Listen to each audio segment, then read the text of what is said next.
Hi everyone, welcome back. My name's Dimitra. I'm the events manager for Mauve Group, and this week I wanted to do something a little different, a little less formal, a little less business-like. I wanted to keep it very lighthearted and fun and positive because we all certainly need a lot of positivity right now. A few weeks ago, I asked my colleagues from around the world to let me know how their lockdown is going, how they've been handling it, how their families are handling it, how, working from home has been going for them.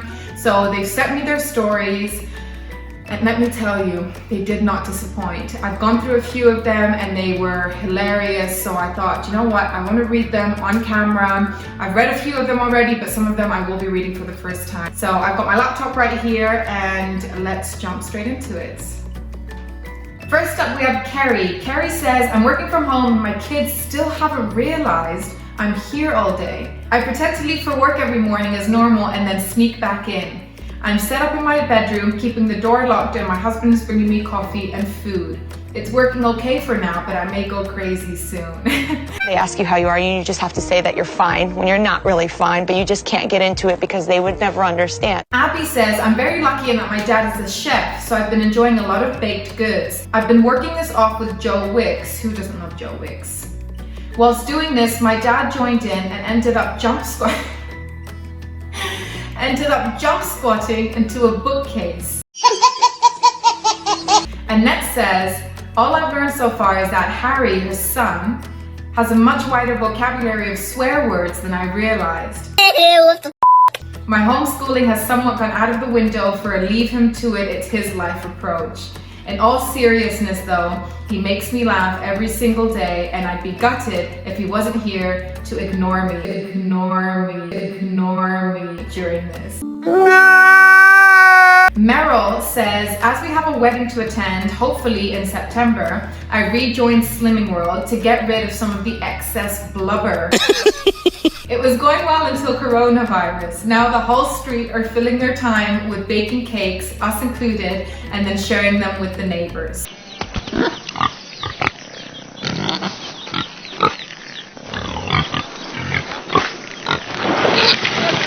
Since we're only allowed one walk a day and the gyms and leisure centers are all closed, the outcome is that I am now putting on weight instead of losing it. No! God, please, no! However, I think this whole coronavirus has put things into perspective. It's more important to worry about the health and safety of our loved ones than shedding a few pounds to fit into a certain dress. Okay. Rosie says it's been quite an odd experience self-isolating as I live in a one-bed top floor flat with no outdoor space. Bruh. I'm really lucky though that my friends own the flat beneath mine as a holiday place, so they have kindly said I can use it anytime during the lockdown. I've been treating it as an office and commuting downstairs every morning so I can separate the working day from relaxation time. I might even go on holiday down there one weekend if I get really bored. Hello? Joe says, I've got a few go-to rules that enable me to work effectively from home. I work in a closed environment, obviously not so easy right now with family at home, but I try to stick to the principle of going to work by shutting the door. No household chores between the hours of 10 to 4. It's very easy to think, oh, I'll just put the washing on, but it doesn't help my productivity and it's disruptive. So no cheeky hoovering. I'm also trying to talk to people more on Skype for business rather than typing. I think right now we need to hear voices, not see words. I'm happy to have a Skype face-to-face call, even though I look minging, but it's nice to see a face. Do you know who Joe is? Right, I'm gonna give her a character in this video game. Joe is that really efficient remote worker. She's got everything organized, she's perfect, her office is perfect, she's got everything in order, she's got the best tips and advice for working from home effectively. Yeah, she's the efficient remote worker. Miriam says, I start the day as I usually would. I do my meditation and morning yoga session, have breakfast, and move on to my homemade office in the dining room with a big window so I can benefit from the daylight. Of course, some music to stay in good spirits and keep the mood up. Apart from work, I'm cooking a lot, baking gluten-free bread and yummy cakes. Also, my boyfriend and I are very rigorous with our home workouts. I'm kind of enjoying lockdown. Do you know who Miriam is? Miriam is that hashtag Instagram influencer whose page we are always looking at because she inspires us, she motivates us, she pushes us to be better. But if you're having an off day, if you're having a day, she's the influencer whose page you don't want to visit because she annoys us. Because she reminds us of how imperfect we are and puts us to shame. Anne is our CEO and her husband John is our CFO. She says, John and I are in Dubai, and since we can only go out to the supermarket or pharmacy, in the mornings I do a workout on the balcony and I really enjoy it. I'm trying to take each day at a time and not think about how long this is going to last. The most important thing is that we all stay healthy. I'm not going to give Anne a character because, as I said, she is my boss and I like my job. Teresa says, I'm at home with my boyfriend and we take turns on who gets our 5-year-old's desk in her room, depending on video conference calls and meetings. Some mornings we start our day with a live online yoga class at 8 a.m. and this usually puts us in a much better form for the day. Yes, Teresa is our hashtag yoga instructor. She hosts a free yoga class every Tuesday at 9 a.m. So do join in if you want to. It's a great way to start your day. And release all of those sounds that are trapped in your mind.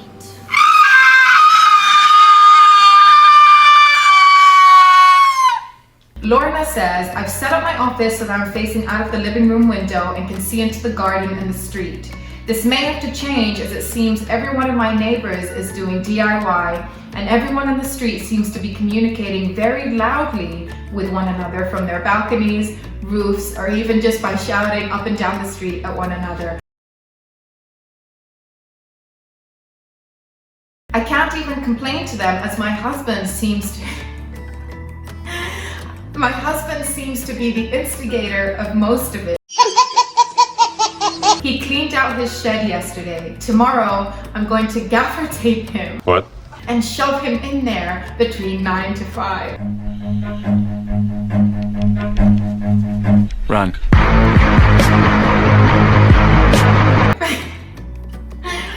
Do you know who Lorna is? Lorna and her husband are that couple that are always bickering at each other, but in a very loving and caring way.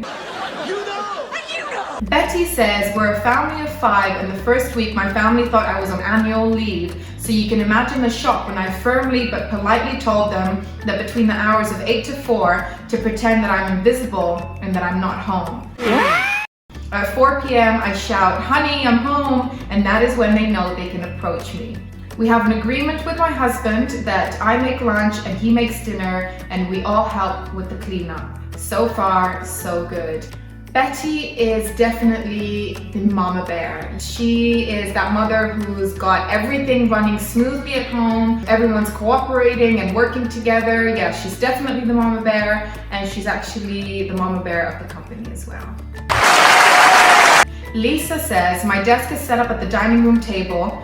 I have a nice view of the mountains, so that's okay. I still try to stick to my routine in the mornings of walking the dogs and getting myself ready for work. My husband asked if I could type quieter this afternoon. No ma'am. No ma'am. Oh no. Ashley says, I work from home normally, so I'm all set up in my home office. It's strange having my partner home full time though, especially as he's a very active person and unfortunately is unable to work from home right now. On just the 3rd day of isolation, he called me through the house where I found him pretending he's a cow. Pretending he's a cow with a blown up plastic glove as an udder. Another thing we've been doing is putting up a daily joke on our fridge, and then we put it up on our front window so that people walking past can have a chuckle too. Finally, I wanted to end with these very, very positive messages, one from Lisa, one from Meryl. Lisa is in Italy and she says, during these days I have tried many times to write my thoughts here, but after being isolated for so many weeks, I find myself swinging between good and sad moments. I find it therefore very difficult to write something without sounding crazy.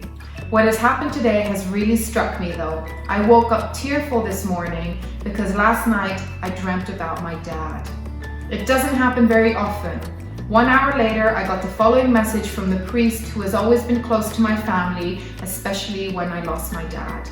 And then she shared the message with us. It's a beautiful message. I can't share it right now because it is long, but I will have it in the description box, so do check it out. Thank you, Lisa, for sharing that with us.